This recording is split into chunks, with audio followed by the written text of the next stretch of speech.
Ok, on va essayer de décoller côté plage pour au moins être ramené vers le foil.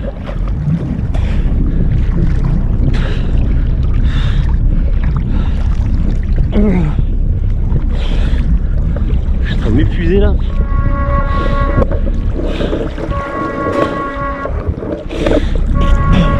Là, ce qui m'emmerde le plus surtout, c'est que le foil est en train de partir. Et vu on est à Villeneuve-les-Maglones, ça vole dès que ça y touche. Donc un foil, ça pourrait les intéresser.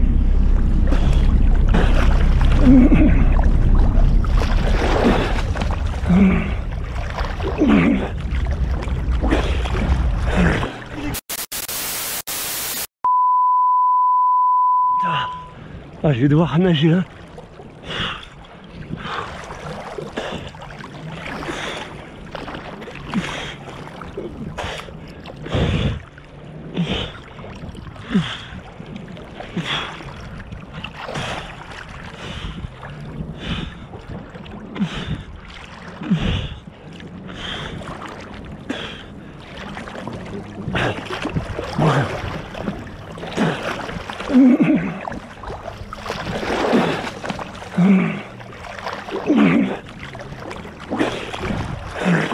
Salut les Grissous, Sébastien Levet, vous êtes bien sur la TV et ce soir on lève enfin le voile sur ce fameux mystère du foil perdu, perdu, pas perdu, récupéré, pas récupéré. C'est ce qu'on va voir maintenant, le suspense est à son comble. Je vous ai fait attendre une semaine mais enfin je vous dévoile ce qui s'est réellement passé il y a une dizaine de jours sur ce spot de Palavas. Alors avant de commencer, la première chose, je vais vous remercier tous pour votre soutien, votre engagement. Vous êtes de plus en plus nombreux à être abonnés sur la chaîne. On est bientôt 27 000 et ça fait super plaisir. Je vous laisse vous abonner. Si vous n'êtes pas encore abonné, ça se passe juste en dessous. Merci pour tous les commentaires qui sont de plus en plus nombreux et pour les lives durant lesquels on se régale en ce moment. Alors par contre, je tiens tout de suite à m'excuser aussi parce que je pensais pas que ça partirait aussi loin. On est sur YouTube et certains d'entre vous se sont vraiment inquiétés pour moi, pour mon matériel, au point d'aller poster des messages sur les réseaux sociaux me disant que j'avais perdu le foil et demandant à m'aider. Alors merci beaucoup, vraiment je pensais pas que ça irait jusque là et en fait ce qui s'est passé c'est que le lendemain de la vidéo j'étais toute la journée sur l'eau à 7 donc j'ai pas su ce qui se passait et c'est des personnes qui ont suivi pour moi qui m'ont dit voilà tout le monde s'inquiète pour ton foil etc etc.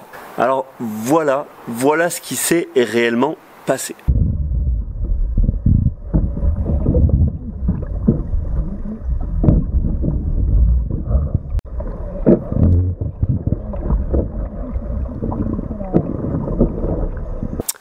Bon, vous l'avez compris, ce foil je l'ai pas perdu, il est revenu, donc je suis vraiment désolé pour ceux qui ont cru qu'il était perdu et qui ont lancé des avis de recherche pour ce magnifique Alpine Foil VR3 Easy. Non, il n'a pas été perdu et pour une fois la plage de Villeneuve-les-Maglones a montré son meilleur visage. Alors je vous explique tout ça et surtout restez bien jusqu'à la fin de la vidéo puisqu'on va essayer de mettre en place une petite procédure voilà, pour en avoir discuté avec vous qui vous évitera ce genre de situation et qui vous évitera qui vous arrive ce qui m'est arrivé l'autre jour. Donc Villeneuve-les-Maglones que je critique tout le temps pour le côté oui attention on a essayé de me voler mon matériel, le voleur de Palavas. Je vous remets la vidéo pour ceux qui ne le connaissent pas, le voleur de Palavas il est maintenant célèbre. Bref, dans cette position, j'ai un peu mal au cou, mais je sais pas, j'avais envie de filmer différemment. Bon, vous inquiétez pas, si je mets la main là, c'est que j'ai mal au cou. Bref, je suis à 800 mètres, je suis à 700 mètres ou 800 mètres du bord. Le foil part à une vitesse incroyable et je me dis, bon, c'est mort, il y a du courant, il va prendre en plus, il va décaler. Et je me dis même qu'il va partir en direction de rive droite à Palavas. Donc, je vais pas pouvoir le récupérer parce qu'il va falloir que je traverse le Prévost et voilà. Et la plage étant bondée, je me suis dit c'est mort, je tire un trait sur le foil. Je suis à 800 mètres, vous l'avez vu, au bout d'un moment je me dis bon il faut que je nage. Et donc je commence à nager. Et je me suis plus du tout concentré sur le foil, je suis vraiment sur c'est long, il faut que je nage jusqu'à la plage. Ça va être compliqué, j'ai rien pour flotter, j'ai ni la planche, ni gilet, ni quoi que ce soit. Bref, je suis concentré sur ma galère et à un moment donné, et donc là c'est ce que vous voyez dans la vidéo, quelqu'un sorti de nulle part, donc une personne d'un certain âge déjà, en dehors des 300 mètres, en train de nager et qui me ramène mon foil. Et là sur le coup j'hallucine un petit peu, je dis mais vous êtes loin là. Elle me dit ouais pas de souci, je vous le ramène. Et donc elle nage en poussant le foil derrière elle et elle me le ramène, elle me le donne. Je lui dis merci mais je réalise pas trop et elle me fait bon un seul truc, si vous repartez vous me découpez pas. Et je lui dis ah, bien sûr je vous découpe pas, sachant qu'à ce moment-là je réagis même pas, mais je suis de toute façon il n'y a plus de vent donc je ne peux pas redémarrer. Bref, je récupère mon foil. Le truc totalement inespéré, la chose, voilà, tu peux pas penser que ça va arriver. Tu as quelqu'un qui nage en dehors des 300 mètres, tu te demandes pourquoi il est là, et il te récupère ton foil. Donc j'ai même pas eu le temps de lui demander. Aussitôt le foil récupéré, elle avait redisparu je ne sais où, elle était repartie à la nage, et même pas eu le temps de lui dire mais vous êtes venu récupérer spécialement le foil, vous nagez. J'ai pas su. Elle m'a ramené mon foil, donc bah merci à cette personne si jamais elle regarde la vidéo, c'est super cool. Et j'ai donc pu nager après mes 800 mètres sur la planche, enfin j'ai dû récupérer peut-être le truc à 600 mètres du bord, et j'ai pu nager jusqu'au bord. Donc bon, ce qu'on peut quand même retenir, c'est que j'ai eu bien chaud dans cette histoire, on s'en sort bien, j'ai donc toujours le foil easy, ma planche VR3, mon petit kit tout neuf. Ça aurait été vraiment la catastrophe de perdre tout ça dès le début, mais j'ai toujours tout ça et on va se remettre au foil très bientôt. C'est juste que là j'avais plein d'autres choses à faire ces derniers 5-6 jours. On a fait du twin tip et puis là on va faire beaucoup de wakeboard sur la chaîne dans les jours à venir. Du coup le foil il est là, j'avais même dans cette session, je vous mets une petite image là, j'avais même vraiment réussi à passer mes virements de bord de plus en plus propres. Donc ça promet pour les jours à venir et je vous promets du kéké style.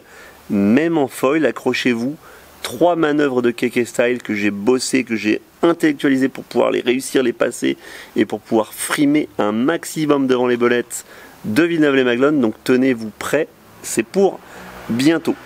Là, ce qu'on va essayer de tirer comme enseignement de cet événement, c'est qu'effectivement il faut anticiper les choses. Si vous allez rider en foil, vous savez que vous pouvez être souvent à la limite. La galère m'était déjà arrivée au Monténard l'année passée, je vous remets la vidéo par là. Là ça m'est arrivé en mer, l'année passée ça m'est arrivé en mer mais on va dire un petit peu moins loin. Là cette fois-ci j'étais vraiment loin et ça peut vite être compliqué quand on n'a pas de planche pour assurer la flottaison et rentrer. Donc après les diverses discussions que j'ai eues avec certains d'entre vous via mail, via SMS, via commentaires, etc. La procédure à retenir elle est la suivante. Vous partez systématiquement quand vous faites du foil et en particulier en mer et par vent léger, partez systématiquement avec un deuxième leash sur votre harnais. D'accord ? Vous avez un leash pour votre aile qui vous permet de sécuriser votre aile, mais vous gardez un deuxième leash sur votre harnais. Donc moi ça y est, je l'ai installé, j'ai mon deuxième leash dans le dos de mon harnais, ce qui fait que dès que vous chutez, la première chose que vous cherchez à faire, c'est verrouiller votre foil pour qu'il reste avec vous. Donc vous venez vite chercher votre foil, vous l'accrochez avec votre deuxième leash, donc soit vous avez un petit bout à l'arrière, soit vous faites le tour de votre foil, soit vous venez accrocher un strap si vous avez des straps, et une fois ça fait, vous vous occupez de l'aile, ce qui fait que si vous arrivez à redécoller, bah, tant mieux pour vous, vous avez le foil sous la main pour repartir. Si vous n'arrivez pas à redécoller, vous pouvez vous servir du foil comme radeau, comme flottaison pour pouvoir rentrer au bord.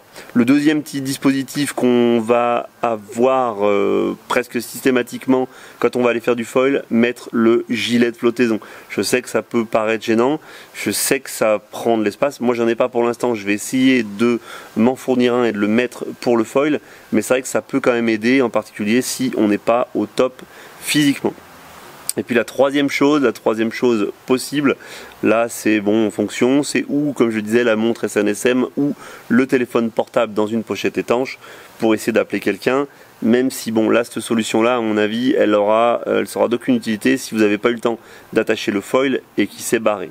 Donc les deux solutions, vraiment on garde un leash spécial pour attacher le foil et puis un gilet pour assurer la flottaison. Voilà les glissous, et bien écoutez, c'est la fin de cet épisode de disparition de planche, perte de planche. Encore une fois désolé pour ceux qui se sont affolés pour moi, merci à vous, merci de votre soutien, merci de cette envie de m'aider, ça fait super plaisir. N'hésitez pas pour m'aider, vous savez, hein, c'est encore plus simple, vous mettez des petits commentaires en dessous, vous likez, vous vous abonnez et c'est parfait. Bon écoutez, on se retrouve très vite, c'est-à-dire demain pour une nouvelle vidéo.